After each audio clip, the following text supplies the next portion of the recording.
Bien, vamos a empezar porque ya se está grabando. Vamos a empezar con una oración en nombre del Padre, del Hijo y del Espíritu Santo. Amén. Te pedimos, Señor, por todos los que están aquí presentes, por los que no lo están. Te pedimos por los enfermitos. Te pedimos por nuestro país, por esos temblores, por los que han sufrido la muerte por esos temblores, por la situación política y económica de nuestro país y por la paz, muy, muy especialmente por la paz, porque hoy está otra vez siendo terriblemente amenazada. Putin volvió otra vez a mencionar las armas nucleares, así que te pedimos mucho por eso, Señor. ¿Alguien quiere pedir o ofrecer algo más?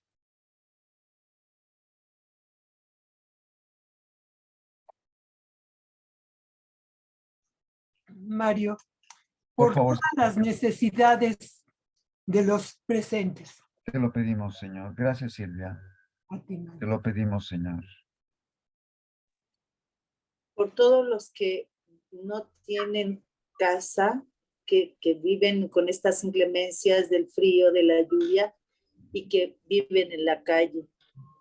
Te lo pedimos, Señor. Te lo pedimos, Señor. Te quiero pedir por mi hijo que está en estos momentos en España, se fue a competir, y para que le mandes ángeles que lo cuiden y lo protejan, Señor. Te lo pedimos, sí, Fernando, te lo pedimos muy especialmente por el hijo de Fernando que está compitiendo. Te lo pedimos, Señor. Te lo pedimos, Señor. Padre nuestro que estás en el cielo, santificado sea tu nombre. Venga a nosotros tu reino. Hágase tu voluntad en la tierra como en el cielo. Danos hoy nuestro pan de cada día. Perdona nuestras ofensas. Ofensas, como también nosotros perdonamos a los que nos ofenden. No nos dejes caer en tentación y líbranos del mal. Amén. Dios te salve María, llena eres de gracia, el Señor es contigo. Bendita eres entre todas las mujeres y bendito es el fruto de tu vientre Jesús. Santa María, Madre de Dios, ruega por nosotros pecadores, ahora y en la hora de nuestra muerte. Amén. Gracias, Víctor. En nombre del Padre, del Gracias, Hijo y Madre. del Espíritu Santo. Amén. Bien, Amén. iniciamos nuestro tema. Vamos a compartir pantalla. Ok. ¿Sí lo ven todos? ¿Sí lo ven todos? Sí, ya se ve. Ay, Sí, gracias, Gerardo. Gracias. Libro de los Reyes. El libro de los Reyes es la continuación del libro de Samuel. Recuerden, son libros del Antiguo Testamento. Los judíos piden tener un rey, como las demás naciones que los rodean. Pero en esto están cometiendo un desacato. ¿Por qué? Porque están despreciando a quien es su rey. ¿Quién es su rey? Dios. Claro. Dios es su rey. O sea, y Dios mismo, fíjense, no consideran que la forma política de gobernar que Dios les está dando a través de jueces es mucho mejor, porque estos jueces no les exigirán impuestos onerosos, ya que gobernados por jueces no tendrían privilegios, como lo hacen los reyes de cualquier otra nación. Y por lo tanto, sin impuestos onerosos que les den privilegios como, por ejemplo, los reyes de Inglaterra, que viven tan opulentamente, pues obviamente el pueblo se beneficia. Además, ellos sabrían que solo tendrían un rey inmensamente justo y poderoso, que siempre velaría por ellos, siempre y cuando ellos se comprometieran a guardar sus mandamientos. Así que cuando piden un rey como los demás pueblos, están despreciando al suyo, que es nada menos su Dios, porque Dios se ha complacido en ser su rey y de esa manera los ha apoyado económicamente. Y ellos no saben ver este privilegio, este beneficio. Solamente quieren imitar. Y no se dan cuenta de que en la imitación está precisamente la carga. Bueno, fue tan severa la carga que cuando vino el rey Salomón y les impuso severos tributos y severos impuestos, las tribus se reunieron con el hijo de Salomón, que era Roboam, y le pidieron que por favor les bajara los impuestos, que estaban muy cargados de estos, que ya no querían sufrirlos. Y Roboam, en un acto político imprudente, les dijo a a las tribus, pues ¿saben qué? Si mi papá les impuso un impuesto, yo les voy a poner el doble. Y esta falta de tacto político hizo que la mayor parte de las tribus se rebelaran, se separaran, y por lo tanto Roboam se quedó solamente con 2 de 12. Imagínense, solo por su falta de tacto político, se quedó con la mínima parte. Y es la que quedó al sur, que es el reino de Judá. Y el reino de Israel, con las otras 10 tribus, formó otro reino, el reino de Israel, a la parte norte. Y ese reino de Israel nombró a un rey. Y ese rey fue nada menos que un general de Salomón, Jeroboam. Y entonces a partir de ahí empezaron los problemas económicos también. Pero vean a qué grado fue la causa de una división del pueblo de Dios. ¿Todo por qué? Por no haberle hecho caso a Dios de que era lo mejor tener jueces que reyes, porque ya tenían su rey, que era el mismísimo Dios. Pero satisfaciendo su capricho y solo para parecerse a los demás pueblos, Samuel unge al primer rey de Israel, que será Saúl. El rey Saúl, sintiéndose con un poder ilimitado como rey, cree que puede infringir normas que Dios ha establecido. Y así sucedió cuando Samuel le dijo a Saúl que debería de esperar 7 días hasta que Samuel llegara a Gilgal para hacer el sacrificio. ¿El sacrificio de qué? Es que el rey Saúl había logrado una victoria y entonces tenía que ofrecer un sacrificio en acción de gracias. Pero al rey Saúl se le queman las habas y tiene tanta prisa que no puede esperarse 7 días a que venga Samuel. Y en un acto de soberbia y de desobediencia, él mismo hace el sacrificio, cuando no es sacerdote. El sacerdote es Samuel. Pero como Saúl se desesperó y como ya se había independizado bastante de Samuel, el profeta, orgulloso de su primera victoria, ya no le importaba tanto recurrir a Samuel, su jefe espiritual, y buscando independizarse, toma sus propias decisiones. He aquí la soberbia de Saúl, de querer hacer las cosas a su manera. Como muchos hoy en día dicen, yo no tengo necesidad de ir a misa, yo no tengo necesidad de rezar, y menos el rosario. Yo no tengo por qué leer la palabra de Dios, etcétera, etcétera. O sea, hacer las cosas a su manera. Así Saúl. Y todo por eso, por esa decisión de Saúl, fue desechado por Dios. Y esta falta de humildad por no tener una actitud sumisa hace que cometa un grave error espiritual. Y así el texto bíblico dice que viendo que Samuel no venía a Gilgal y que el pueblo le desertaba, entonces Saúl se desesperó y ofreció él mismo el holocausto. Y cuando acababa de ofrecer el holocausto, llegó Samuel, que en ese momento le dijo, locamente has hecho esto. No guardaste el mandamiento del Eterno, tu Dios, que Él te había ordenado. que me esperaras. O sea, que no cayeras en desesperación. Espérate 7 días a que llegue.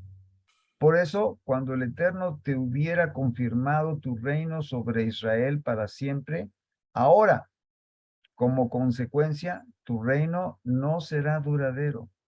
Y el Eterno se ha buscado un varón conforme a su corazón.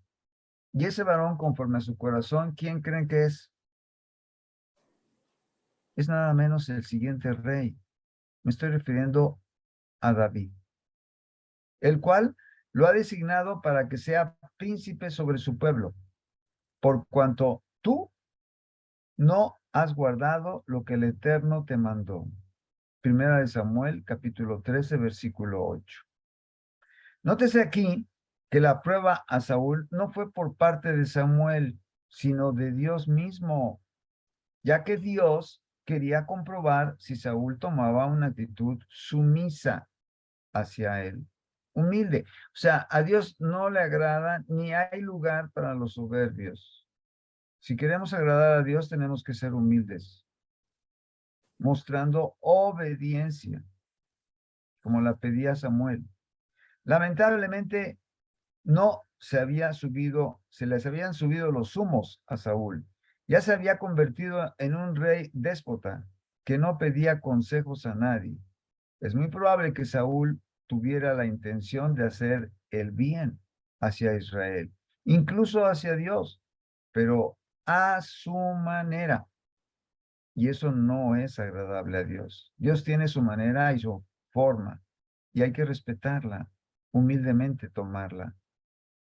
Por eso le costaba mucho pedir consejos a Samuel, el rey Saúl, y mantenerse sumiso a este gran profeta, juez y sacerdote, que fue Samuel. David unifica el reino y de su descendencia vendrá el Mesías, que será el rey. Porque David sí es humilde, aunque llega a pecar.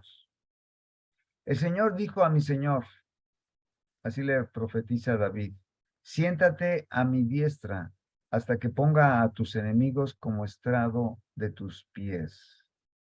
Si el Señor dijo a mi Señor, quiere decir que el descendiente de David es más grande que David.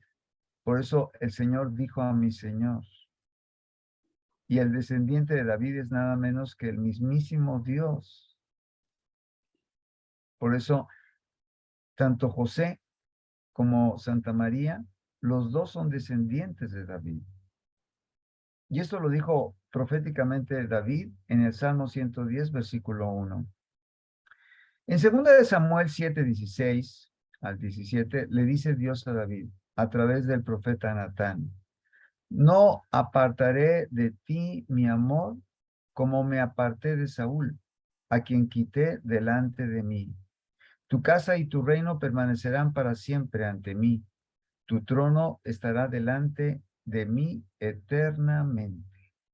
O sea, que Dios formará un reino de la descendencia de David. Y ese reino es precisamente el que hará Jesús y que está profetizado en esta cita de Samuel.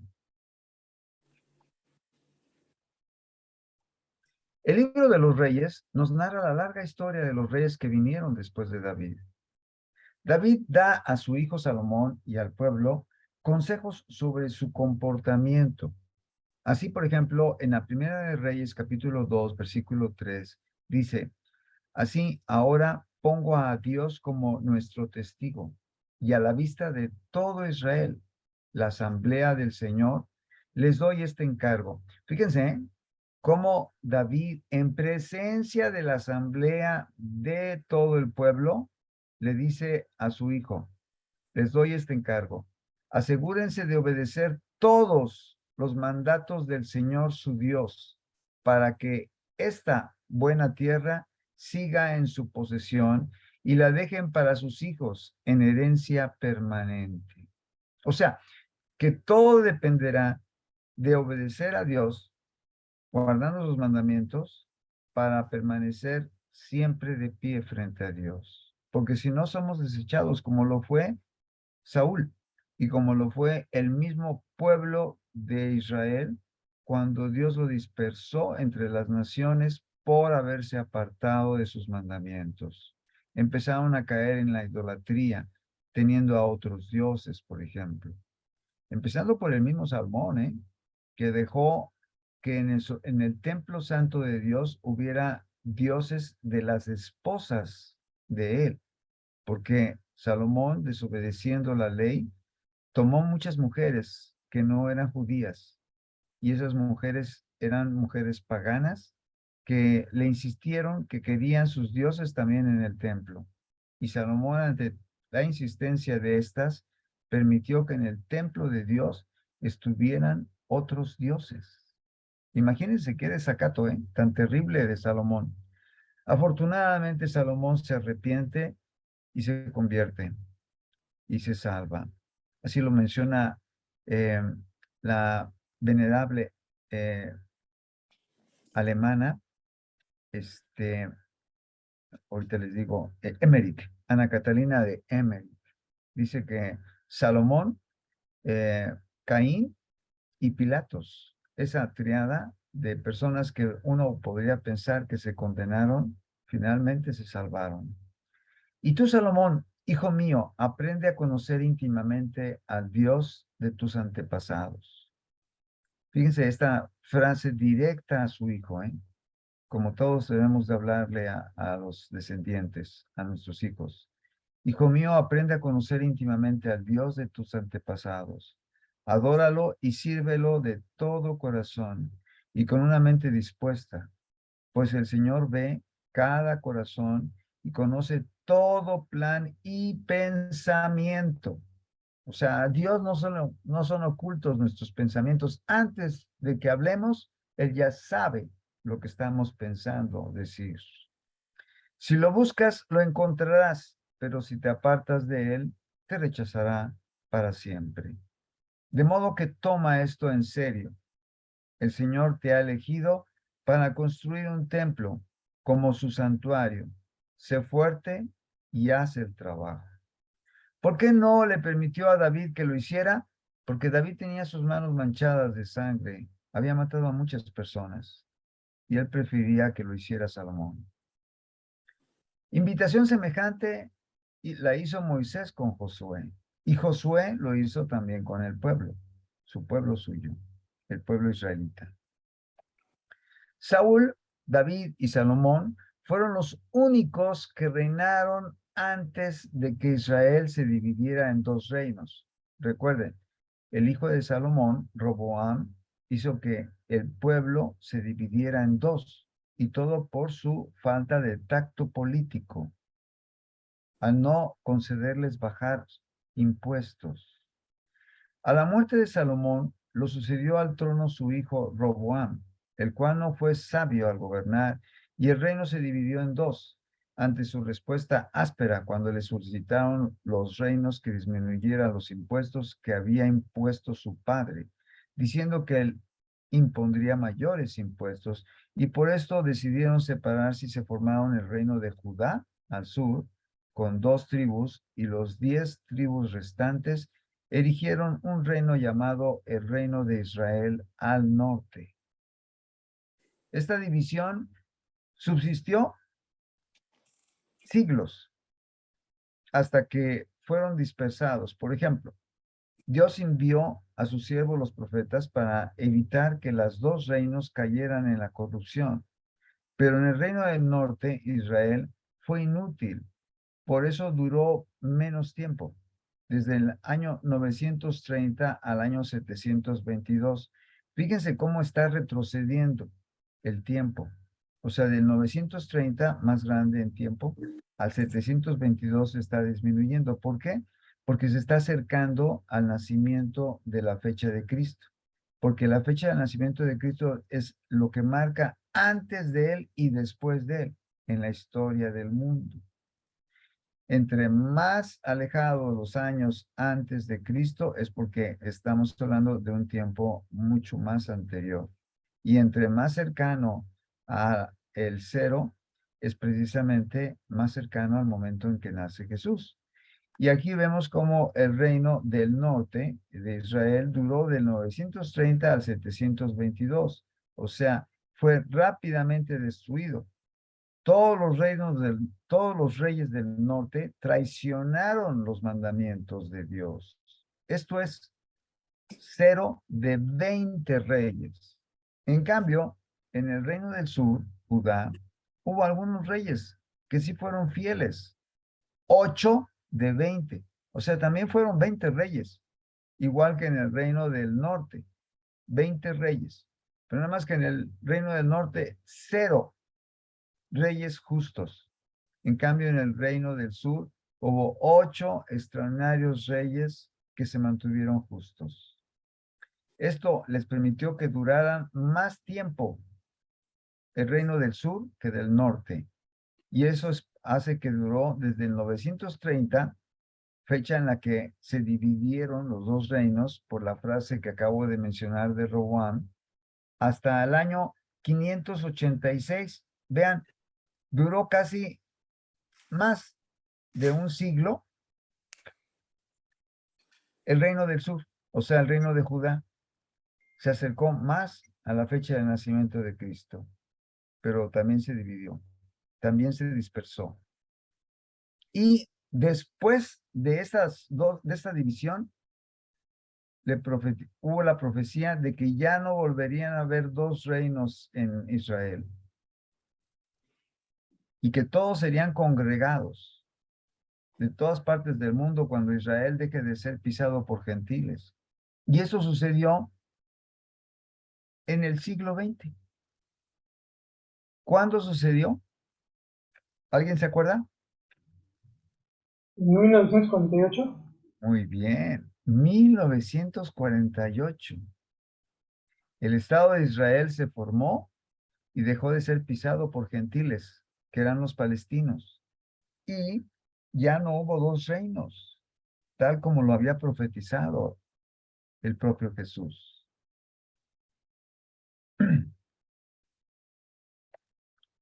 Los profetas eran la voz de Yahvé, que los invita a cambiar y a mejorar su comportamiento.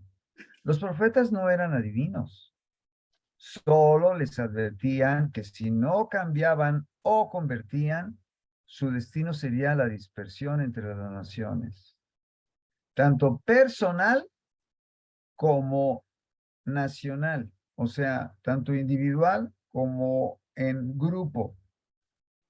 Y eso es lo que ha venido sucediendo a lo largo de la historia, porque muchos judíos hoy en día se han paganizado entre las naciones que fueron dispersados, a tal grado de que algunos judíos se han hecho del Islam, se han hecho de otras religiones o han perdido su fe en el Dios de Israel, como le sucedió a Albert Einstein, que era judío. En una época en que Dios se había involucrado de una forma muy directa con el pueblo y los líderes del antiguo Israel, alrededor de este periodo, Dios envió por lo menos 30 profetas. O sea, durante el periodo de los dos reinos, hubo 30 profetas entre los dos reinos. Fíjense cómo a Dios le importaba mucho que no se alejaran de él, que guardaran sus mandamientos, y por eso utiliza la voz de estos hombres que se exponen a morir con tal de que el pueblo se mantenga firme, sea fiel a Dios. Por ejemplo, eso le pasó al gran profeta Isaías, a Jeremías, que murieron mártires. Zacarías también. Y por lo tanto, son para nosotros extraordinariamente valiosos esos hombres, porque fueron muy, muy santos. 30 profetas. Para el reino del norte, Israel, y para el reino del sur, Judá. En un esfuerzo por hacer que sus ciudadanos se volvieran de la idolatría y otros pecados, como por ejemplo la injusticia. porque cuando se hacían injusticias, también los profetas señalaban que eso no era correcto. Por ejemplo, el rey Acab del reino del norte de Israel, en una ocasión, motivado por su esposa cananea Jezabel, le dice que él quiere la viña de Nabot. Y entonces, como Nabot no la quiere vender porque es el patrimonio de su familia, entonces Jezabel le dice, ¿cómo es posible que permitas que esto te pase? Vamos a hacer un plan en donde vamos a matar a Nabot y te apoderas de su viña. Y entonces el profeta Elías le advierte que por eso su descendencia sufrirá confusión y además Jezabel, su esposa, morirá. O sea, aquí vemos que su participación es contra las injusticias como contra la idolatría. Los temas más frecuentes de los profetas era injusticia e idolatría. Así sucedió con el rey Manasés.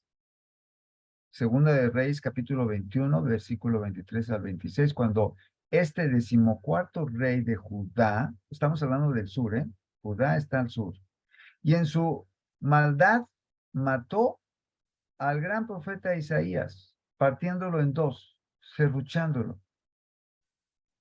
Pero en el exilio, Manasés se arrepiente, se da cuenta de su mal comportamiento y se convierte. O sea, los profetas, a pesar de todo, de lo que sufren, esperan que sus asesinos se conviertan. Y eso sucedió con Manasés, que por cierto era hijo de un gran rey santo. Me estoy refiriendo a Ezequías. Otro rey que fue siempre fiel fue Ezequías, el papá de Manasés, el 13º del reino del sur. Su fidelidad se tradujo en obtener privilegios de Yahvé cuando se lo solicitó, como el día en que se enfermó por una úlcera maligna que lo iba a matar. Y entonces le pide a Dios la salud y la obtiene. ¿Por qué? Porque es un rey fiel a Dios. Y todavía el profeta le dice que va a prolongar su vida 15 años más.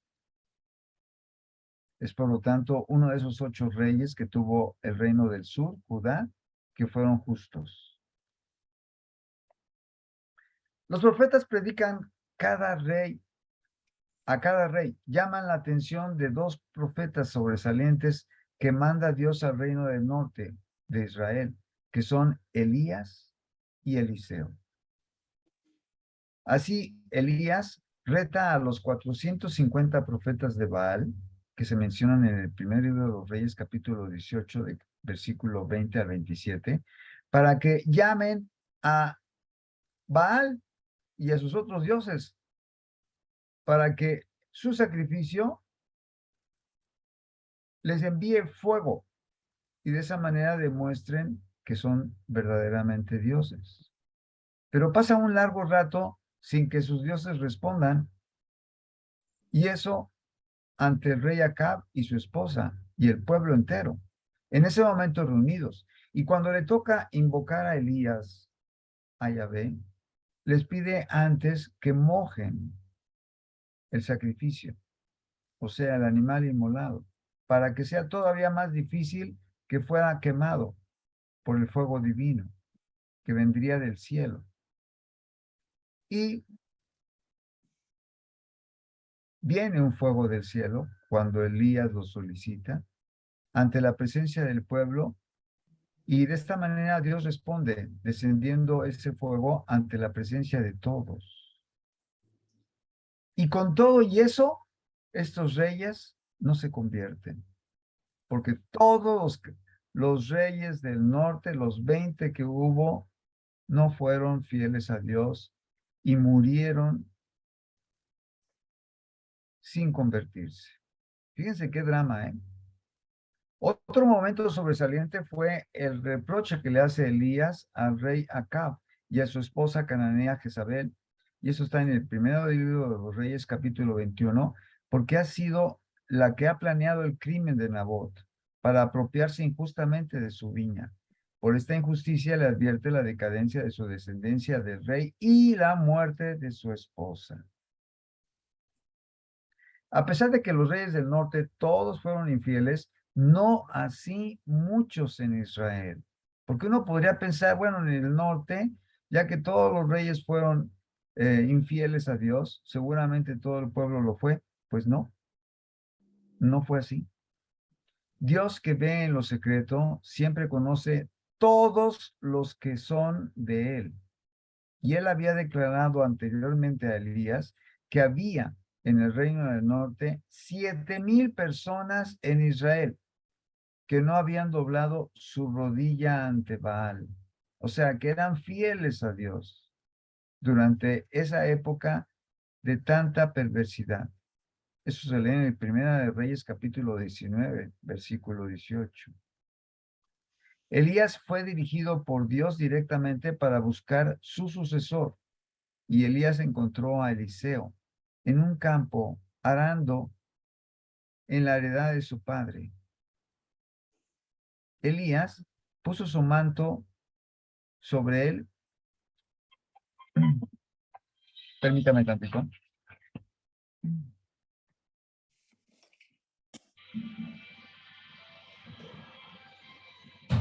Puso su manto sobre él y le pidió que lo siguiera. El manto lo puso sobre los hombros de Eliseo, y Eliseo aparentemente entendió que este acto simbólico quería decir que estaba siendo elegido para el oficio de profeta. Y sin dudarlo, decidió abandonarlo todo, pero antes le pidió que quería despedirse de sus padres. Eliseo aceptó y llamó a su discípulo, perdón, Elías aceptó y llamó a su discípulo Eliseo, dejando la comodidad de su familia y su hogar para seguir una vida más impredecible que requeriría de un sacrificio personal. Es el sacrificio de esos 30 profetas maravillosos del tiempo de los reyes. Eliseo comenzó su ministerio como estudiante de Elías y su asistente personal.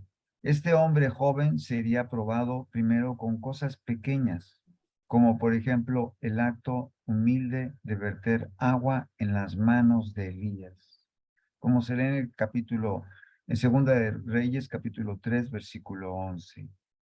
Este entrenamiento de Eliseo por parte de su maestro Elías era precisamente para que siempre fuera humilde. Recuerden, sin humildad no puede uno agradar a Dios.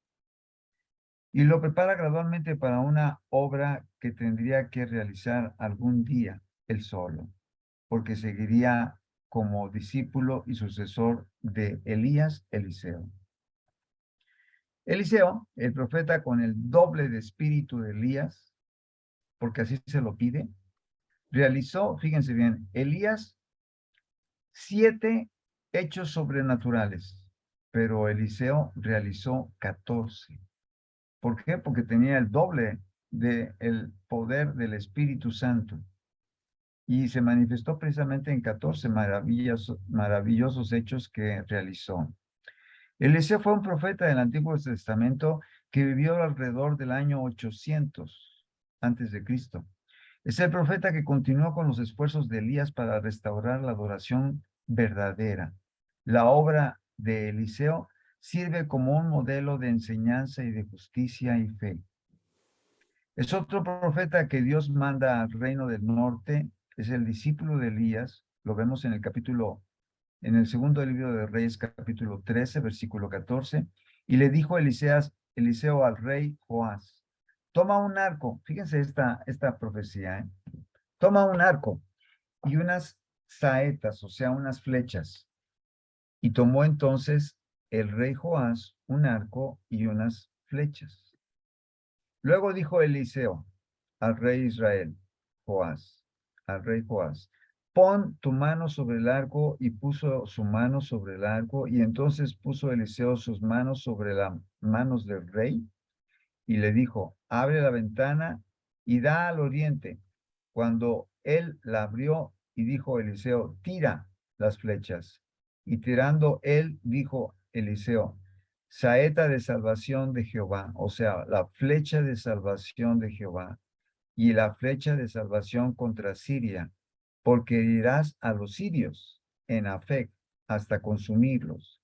Y volvió a decir, toma las saetas, y luego que el rey de Israel los hubo tomado, le dijo, golpea la tierra.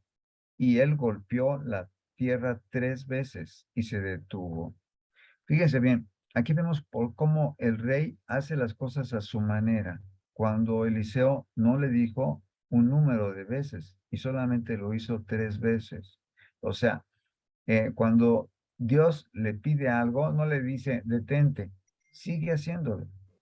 Entonces el varón de Dios, enojado contra el rey Joás, le dijo, al dar 5 o 6 golpes, si lo hubieras hecho, derrotarías a Siria hasta no quedar ninguno. Pero como solo 3 veces lo hiciste, solamente 3 veces derrotarás a Siria.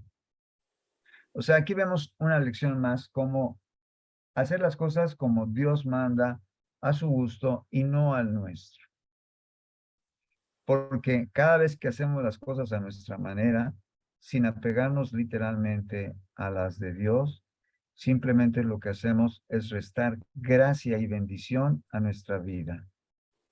Bien, hasta aquí terminamos nuestra clase de la carta, o perdón, del libro de los Reyes, y vamos a terminar con una oración y vamos a dar pauta a preguntas.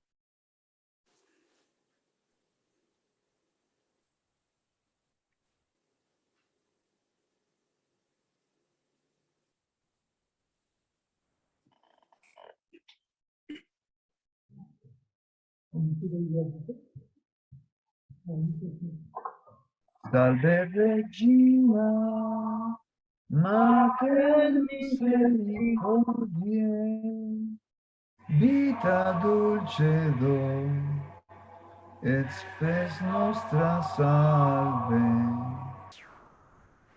A ti clamamus, exules filii Eve, a ti suspiramos, gementes et flentes, in ac lacrimarum vale. Ella ergo advocata nostra, iros tuos misericordes oculos, a nos converte. Ege sum benedictum fructum ventris tui, nobis os hoc exilium ostende. O clemens, o Maria, o Chis Virgo María. Bien, preguntas, por favor. Pablo, no sé si has llegado. No, Mario, no ha llegado, pero soy yo su papá. Gracias, Fer. Gracias Oye, por tu apoyo. pero ahorita en el chat no hay ninguna. Oye, Oh, pero yo tengo una pregunta. por favor, Fernando. Oye, decías que hubo 30 profetas ¿Correcto? de hasta el 1948. No. Los 30 profetas que hubo, gracias Fernando por tu pregunta, son los que ocurrieron durante el periodo de los dos reinos del pueblo de Dios. Uno que estaba en el norte, que es el pueblo de Israel, y otro que estaba en el sur, que era el reino de Judá. Y durante este tiempo y periodo en el que ambos existieron, hubo 30 profetas aproximadamente que les predicaron que no se alejaran de sus mandamientos, que no practicaran la injusticia, y eso es precisamente a lo que me refería, que esos son los 30 profetas que hubo durante ese periodo. La Biblia nos menciona a varios de ellos. Por ejemplo, Elías, Eliseo, Oseas, Amós, etcétera. Pero suman 30. O sea, no fueron solamente los que las Sagradas Escrituras nos mencionan sus nombres, hubo más. Lo interesante es que Dios se preocupa para que nosotros no nos alejemos, porque a lo largo de nuestra vida también Dios manda profetas que son nuestros amigos, familiares y compañeros de trabajo, que nos hacen ver algo que cometemos erróneamente. Y esos profetas son precisamente para que nosotros volvamos sobre el camino que Dios quiere. A eso se refiere Fernando. Gracias por tu pregunta, Fer. Ok. ¿Alguna pregunta más? Yo, Mario, Por favor. yo, compadre, buena tarde. En el Nuevo Testamento parece ser que hay alguien que dice, que el Señor le dice que lo siga, y le dice, no, si va, ¿cómo? Bueno, el chiste es de que le dice que si que no regrese, una cosa así, aquí la situación es que ahorita en esto que estamos explicando, sí deja a Eliseo ir a despedirse. Y hay Exacto. en el Nuevo Ya, sí, como no, continúa, sí. Sí, precisamente, o sea, las dos, hay cosas en el Antiguo Testamento que a veces no me suenan muy congruentes y bueno, pareciera, ¿verdad?, que se contradicen, no? pero debe de haber alguna explicación. Claro que sí. Y sí entiendo la diferencia, Lupita. Mira, es cierto que Elías deja a su discípulo Eliseo que se despida de su padre.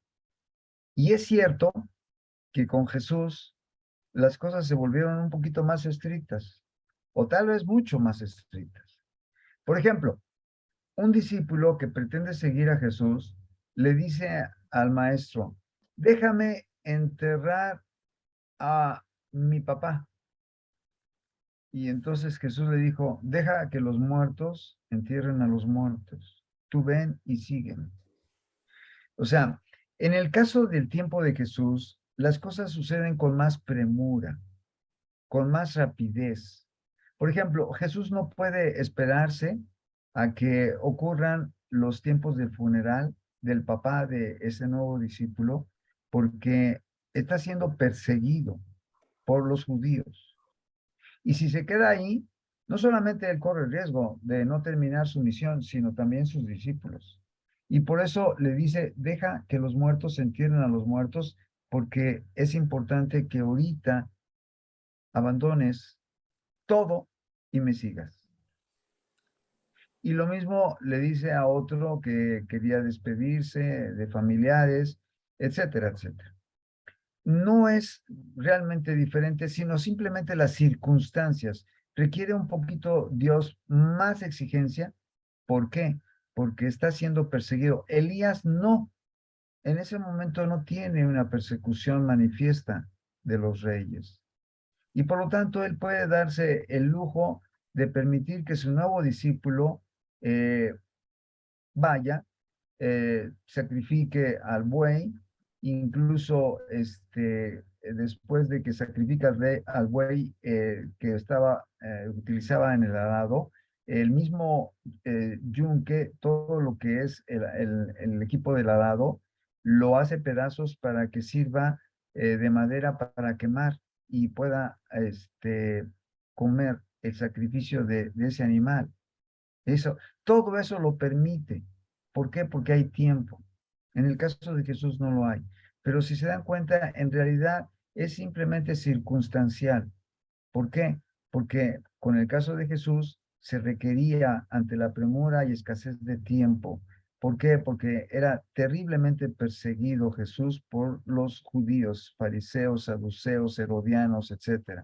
Y en el caso de Elías, no. Por lo tanto, él se puede dar el lujo de permitir que su discípulo haga el despido hacia su equipo de trabajo como hacia su familia. Pero eso es meramente circunstancial. Y si entendemos los momentos y las circunstancias, comprendemos por qué la diferencia.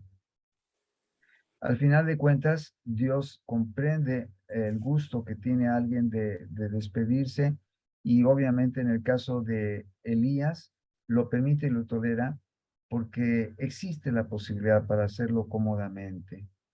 Pero con el caso de Jesús, él requiere a veces esa premura que no tenía de otra para que en un momento dado no expusiera su persona como a sus discípulos. Y ciertamente hoy en día alguien puede decir, yo quiero ir a despedirme de mis familiares, lo puede hacer. Quiero hacer una despedida en mi casa, etcétera, lo puede hacer. O sea, al final de cuentas eso es circunstancial, no es un obstáculo no seguirlo tan rápidamente hoy en día como en el momento en que se lo pide Jesús a esos discípulos que les piden que lo sigan. Él les pide que lo sigan. Era meramente circunstancial. Hoy en día podemos tolerar perfectamente que una persona se despida de sus papás, entierre a algún familiar, etcétera, etcétera, y vaya al seminario o vaya a, a seguir al Señor en una congregación, etcétera, etcétera. Así que eso era meramente en ese momento requerido, por las razones que acabo de mencionar. Pero si se dan cuenta, en realidad no hay mucha diferencia, solamente es la circunstancia, el momento de premura que está pasando Jesús. Gracias por tu pregunta, Lupita. Preguntas, por favor, Fernando. No, Mario, ya no hay. Ok. Bien, ¿alguien tiene alguna Mario, pregunta? Por favor, buenas Víctor. noches. Buenas noches. Oye, Mario, mira, tuve oportunidad de asistir a un retiro hace un par de semanas, 2, 3 semanas.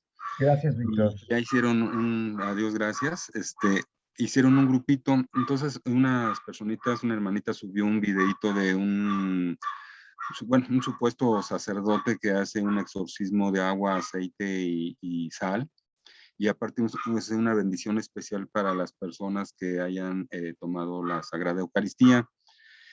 Hasta ahí, bueno, aparentemente va bien todo, pero después otra personita subió unos comentarios que esa persona no era sacerdote. Entonces, ahora sí que otra persona dijo, bueno, voy a investigar, tengo manera de checar, pero pues hasta la fecha no han resuelto. Entonces, preguntaron por ahí y bueno, la verdad nadie pudimos contestar si esa bendición y estos exorcismos eran válidos, dado que se tiene duda de que si en verdad es un sacerdote el que lo realizó. Exacto. Muy bien. Evidentemente, esta situación se está dando hoy en día con mucha frecuencia porque una manera de capturar recursos por personas que no son sacerdotes es hacerse pasar como tales. Y en un momento dado, incluso hasta celebrar la misa como si fueran sacerdotes. Y todo precisamente con la intención de buscar un beneficio económico. Esto ha sido denunciado por el episcopado y para eso precisamente el episcopado solicita que los fieles pregunten el nombre del sacerdote, que así se hace pasar como tal, y que en esa duda en el episcopado se pregunte si esta persona con este nombre es o no sacerdote. Y en el episcopado se da información perfectamente de si lo es o no. Por lo tanto, todos podemos hacer lo mismo que esta persona se ofreció. Voy a investigar.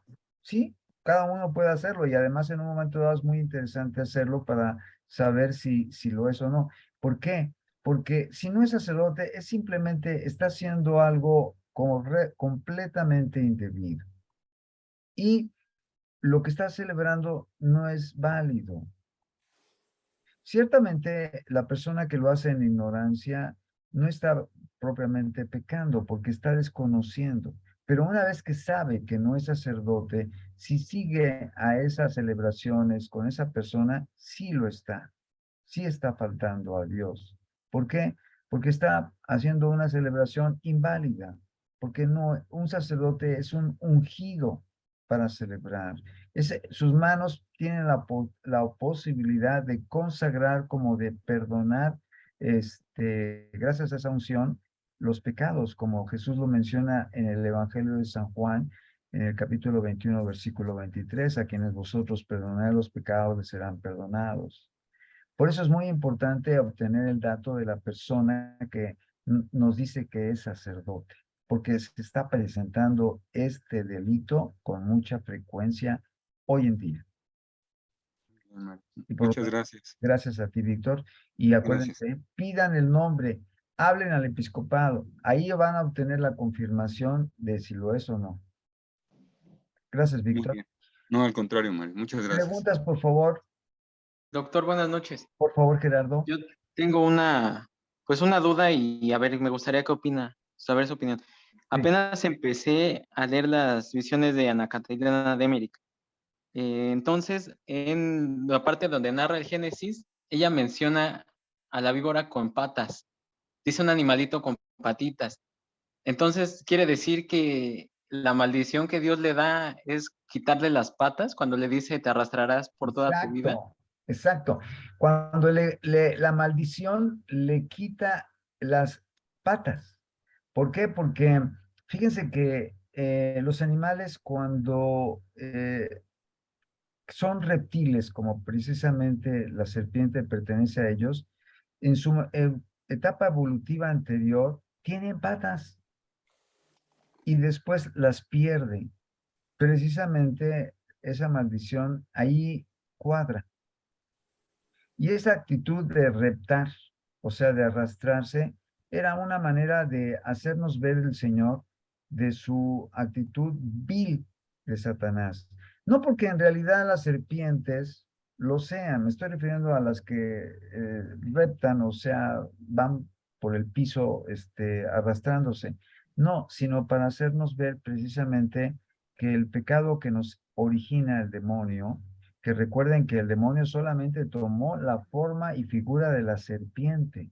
O sea, la serpiente estaba allí como un animal, pero al final de cuentas, él utiliza la serpiente para hacerse visible al ser humano.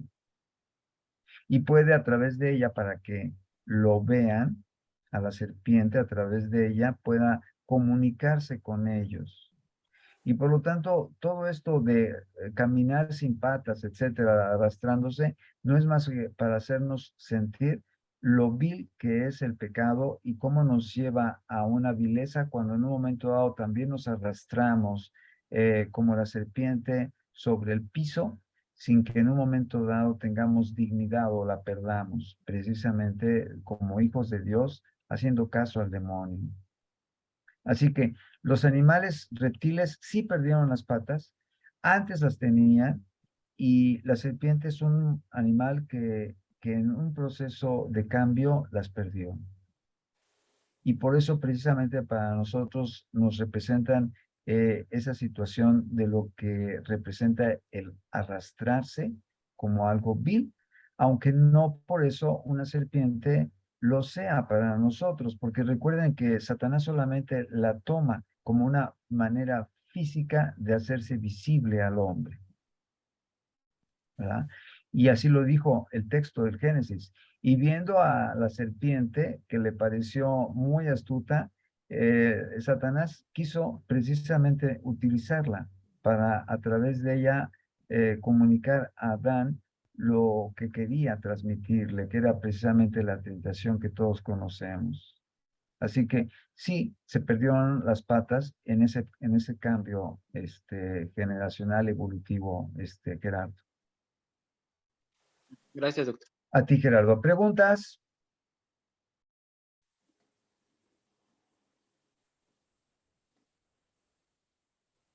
Ok.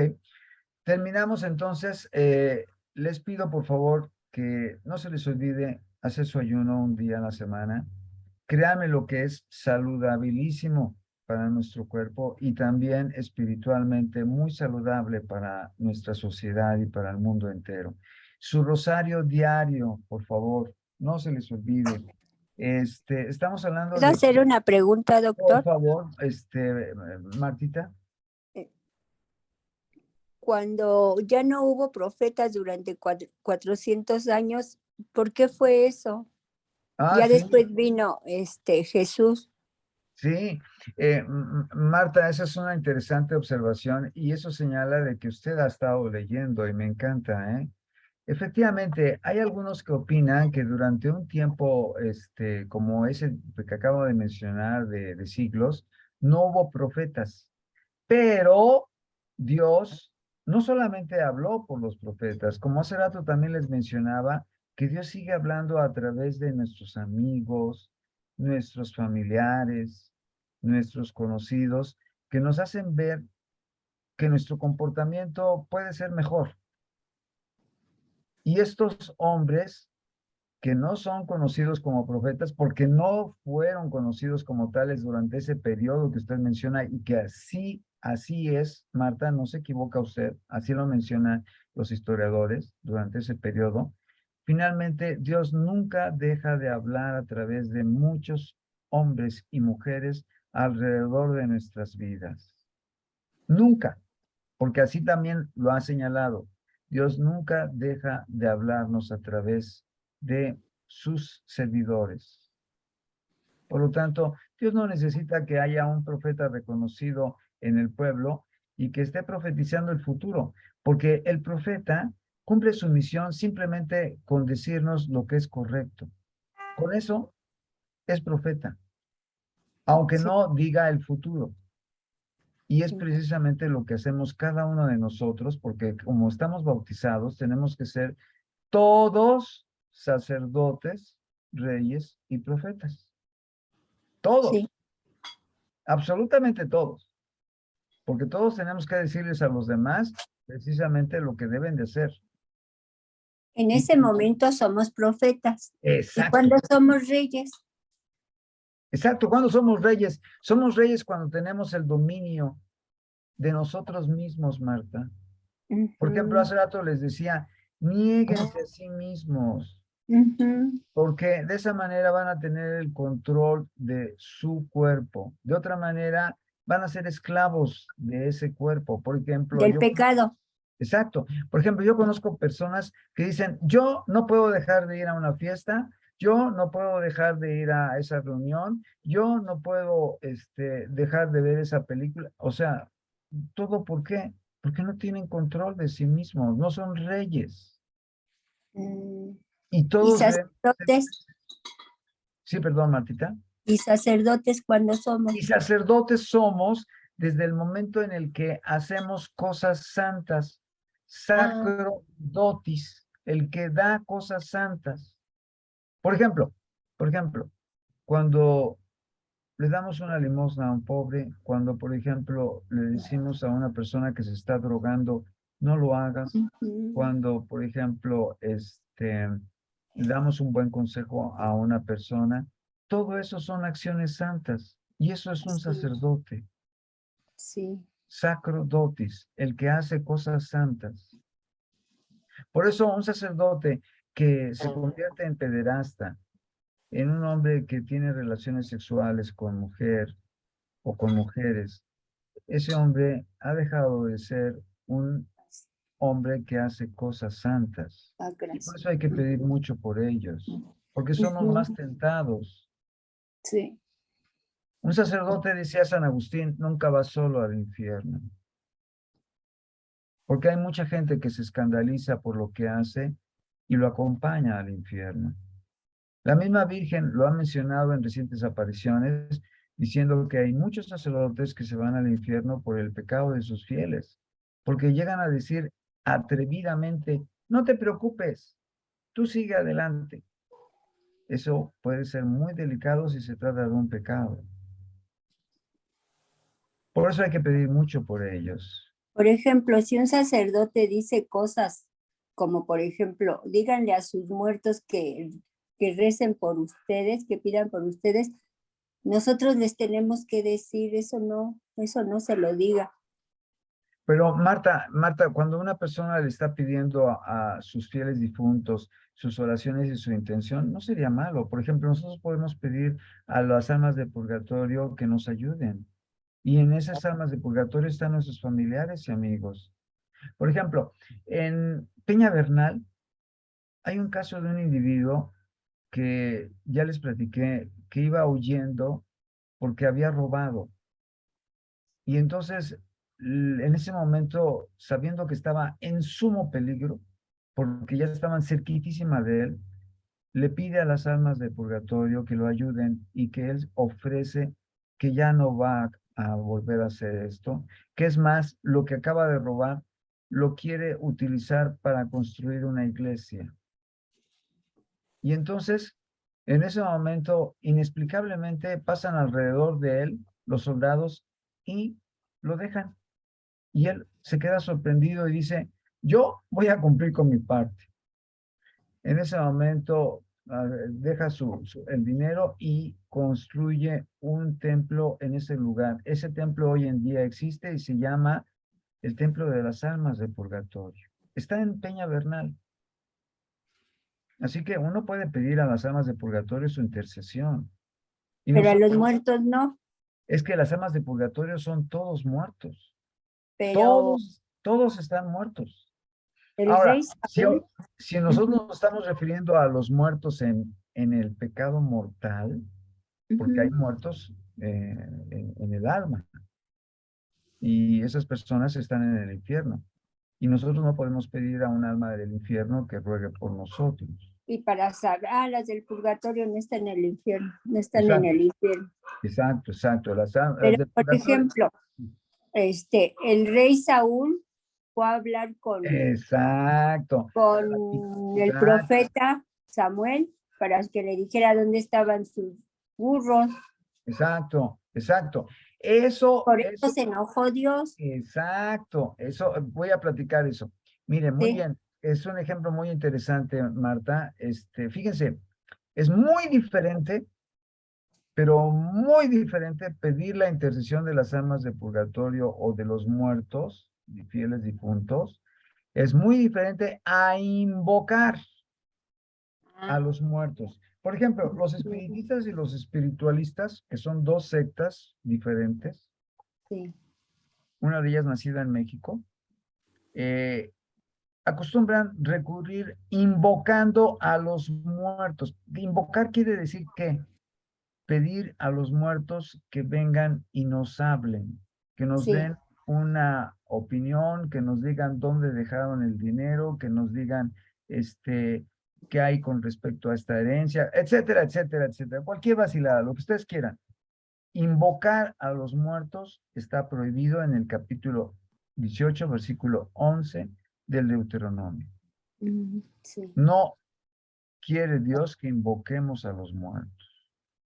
Y Saúl, el rey, ciertamente hizo eso, invocó a Samuel, que ya estaba muerto, Que viniera a hablar. que viniera a decirle qué pasó con la situación de la batalla contra los filisteos que se encuentran a punto de realizar. Y entonces el profeta Samuel le dice, ¿sabes qué? Esto que estás haciendo es incorrecto. Y quiero decirte que hoy vas a morir. Y no solamente tú, también tu hijo. O sea, lo que está haciendo es reprobable. No le agrada a Dios porque ya lo había prohibido. Pero una cosa diferente de invocar a los muertos es pedir por las almas de los fieles difuntos y pedir su intercesión. Es cosa muy diferente. Invocar Sí. quiere decir que vengan y nos hablen. Sí.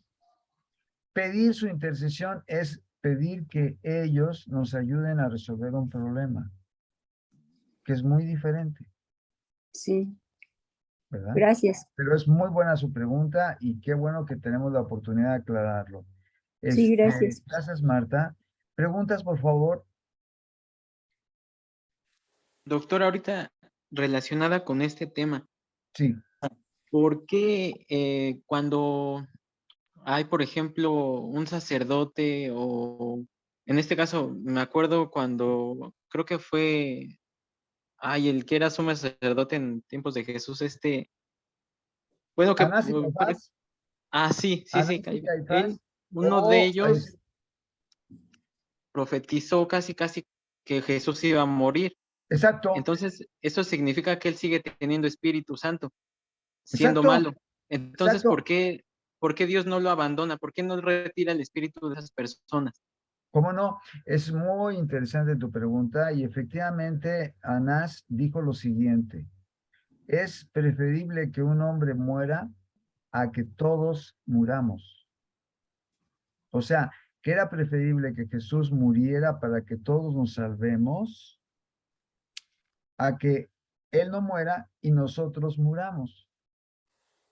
En ese sentido, lo dijo como una profecía y así lo menciona el Evangelio de San Juan, porque estaba en ese momento profetizando. Sin embargo, estaba cometiendo un crimen y eso es reprobable. Y ciertamente eh, estaba profetizando, pero la acción de matar no es justificable, porque aun cuando él comprendiera proféticamente, porque el Espíritu Santo en ese momento estaba hablando a través de él, de que gracias a la muerte de Jesús, todos los demás alcanzamos la salvación, porque gracias a su muerte, hoy en día podemos entrar al cielo. Gracias al día de la muerte de Jesús se abrió la gloria. Pero su profecía no quiere decir que se justifique matar a una persona como él lo hizo, porque él fue cómplice de matar a Jesús. Y eso no es justificable. Es como, por ejemplo, el Evangelio de San Judas. Escuchaste bien, ¿eh? Es un evangelio agnóstico en donde se pone a Judas Iscariote, no estoy refiriendo a Judas Tadeo, ¿eh?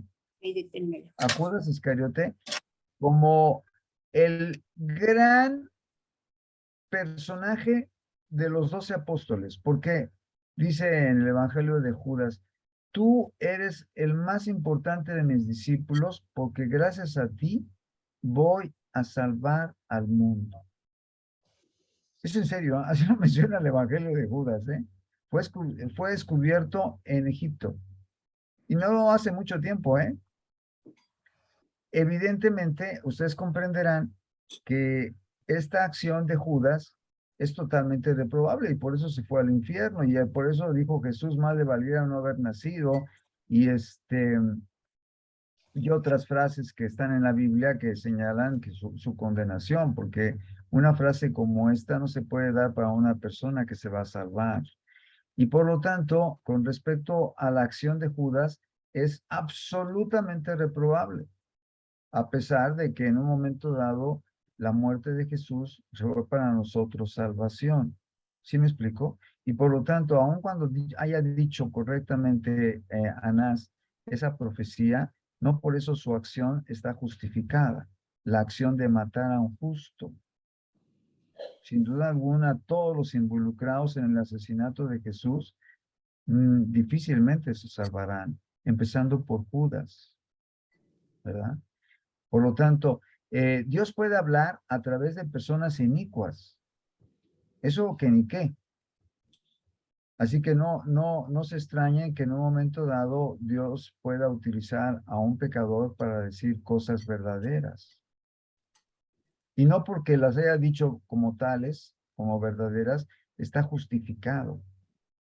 Porque lo único que nos justifica es la fe y las buenas obras. Nada más. Nunca nos justifica el matar para supuestamente como una buena obra obtener un beneficio. ¿Sí me estoy explicando, Gerardo? Eso es muy, Sí, muy sí, doctor. importante y hay que aclararlo perfectamente. ¿Por qué? Porque precisamente por no aclararlo, uno podría pensar como una frase de San Pablo que decía: donde abundó el pecado, sobreabundó la gracia. Y entonces un grupo protestante dijo, hay que pecar mucho para que haya mucha gracia, porque donde hay mucho pecado, sobreabundará la gracia. Fíjense a qué grado llega la trastocación de la frase. ¿Sí me explico? Sí. Eso es totalmente falso. Nosotros tenemos que comprender que el pecado no debe ser algo que nos justifica de ninguna manera. Y que si hubo mucho pecado, sobreabundó con esto la gracia para que comprendamos de que nadie se condena porque haya mucho pecado, porque habrá más medios fácilmente para salvarnos, como hoy en día. Por ejemplo, el rezar el Santo Rosario nos puede garantizar nuestra salvación. El hijo de Santa Brígida, gracias a su Santo Rosario, alcanzó la salvación. No por eso dejó de pasar al purgatorio, ¿eh?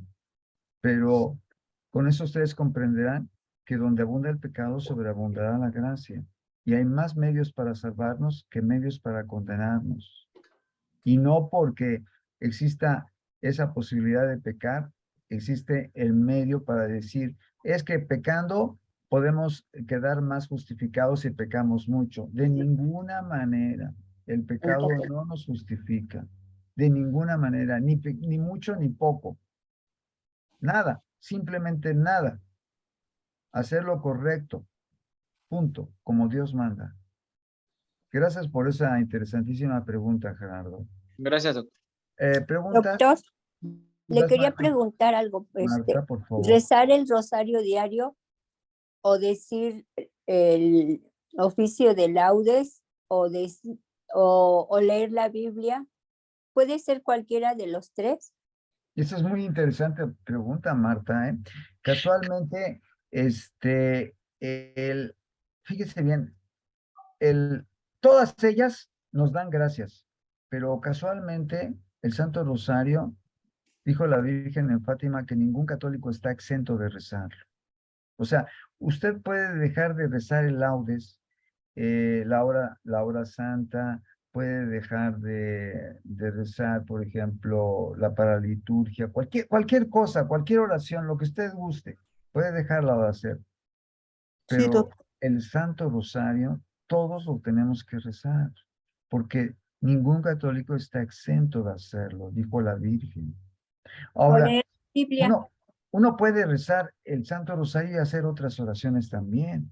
Eso no contrapone al que uno haga otra oración, para nada.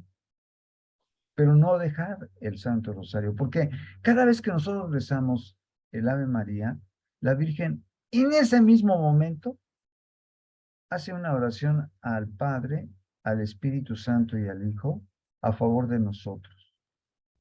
Fíjense, en el libro de El hombre Dios de Valtorta, en una ocasión un hombre alaba a la Virgen y en ese momento la Virgen inmediatamente alaba a Jesús. Exactamente como lo leemos en el Evangelio de San Lucas cuando su prima Santa Isabel es visitada por la Virgen.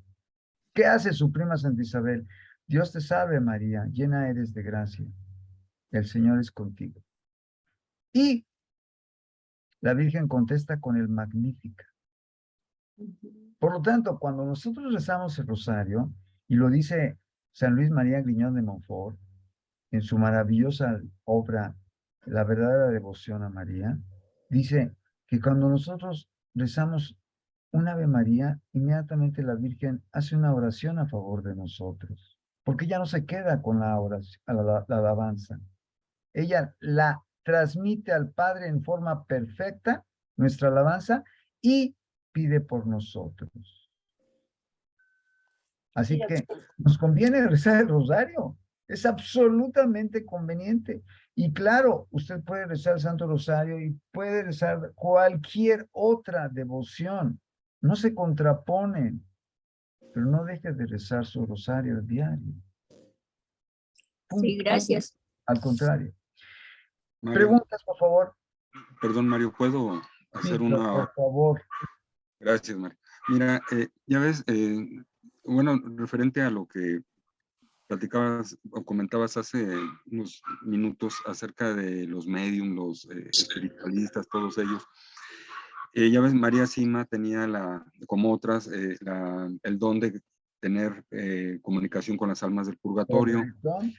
En una parte de las memorias de María Sima dice que gente le escribía preguntando por familiares que, pues, para saber dónde estaban esas personas. Entonces, ella, a su vez, pues, la verdad ahí sí ignoro a quién si le preguntaba a la Santísima Virgen, María o a San Miguel Arcángel, no sé, por esas almas, y les daba respuesta. Decía, no, pues él requiere, por ejemplo, 5 misas, 20 rosarios, Padre Nuestros, Ave Marías.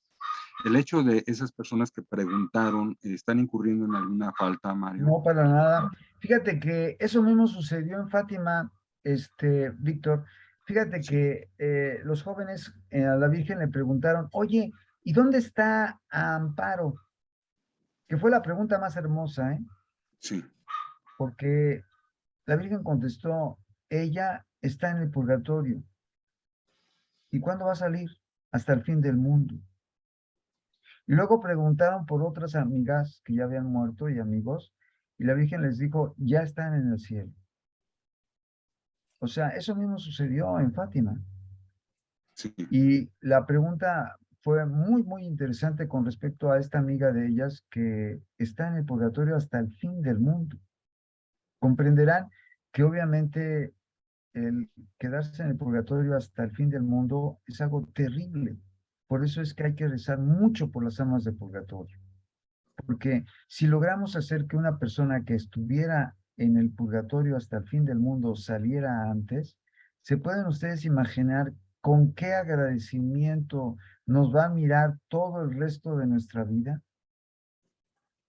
¿Cómo no estará pidiendo por nosotros desde el cielo continuamente en acción de gracias por haberla sacado cuando hubiera estado en el purgatorio hasta ese momento? Así que por eso nos conviene rezar. Y la pregunta no es de ninguna manera un pecado, y máximo cuando hay alguien con autoridad, como en este caso fue la Virgen en Fátima, que les contestó exactamente dónde estaban y quién seguía en el purgatorio, muy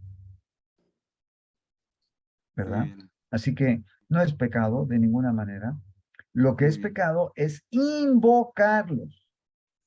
Invocarlos quiere decir que vengan a nuestra presencia, que nos hablen, que nos digan, como lo hacen los espiritistas y los espiritualistas.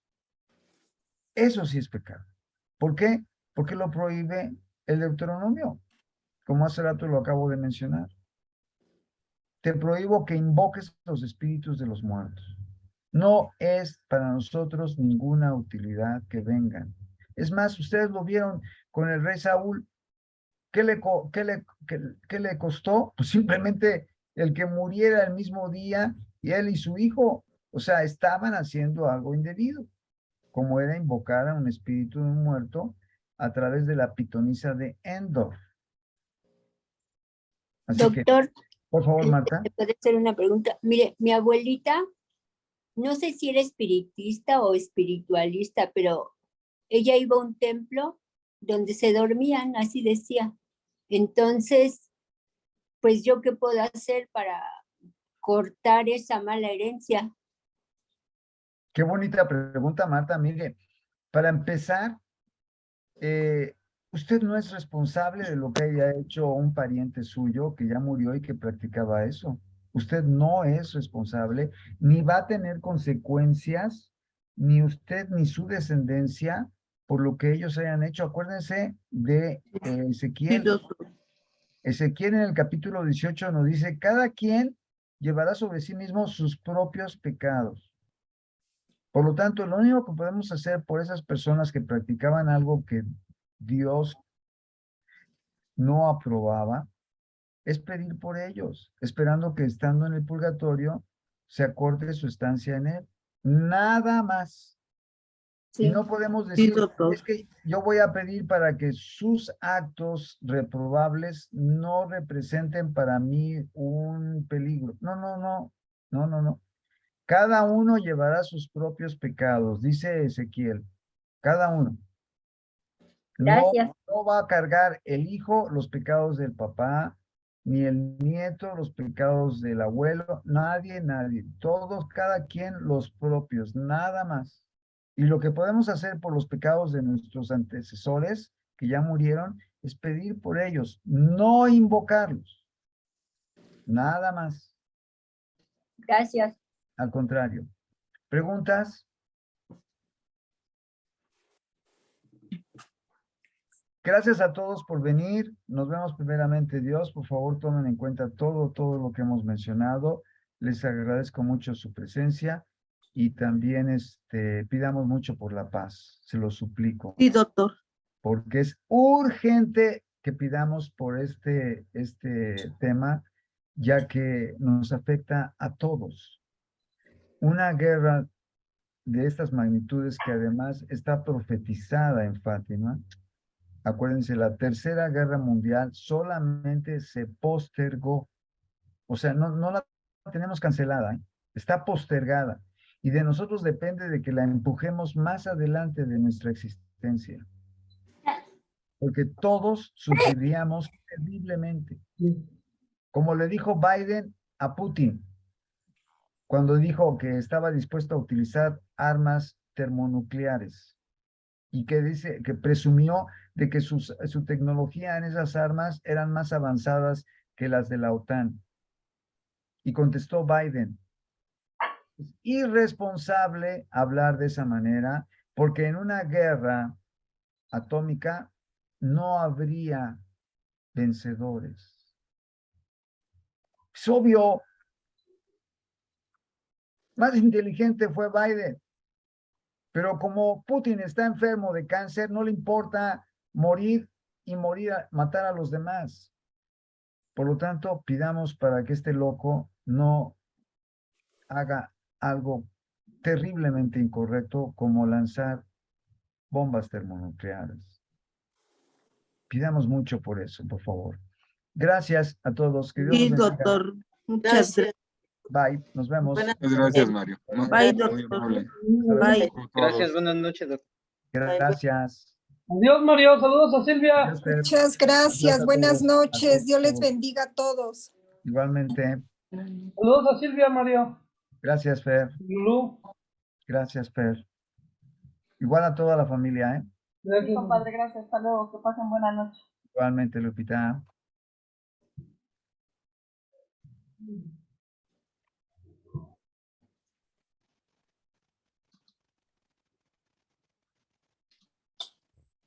¿No se acabó? Dame el teléfono. Mejor ponlo en el banco porque está conectado. Está conectado.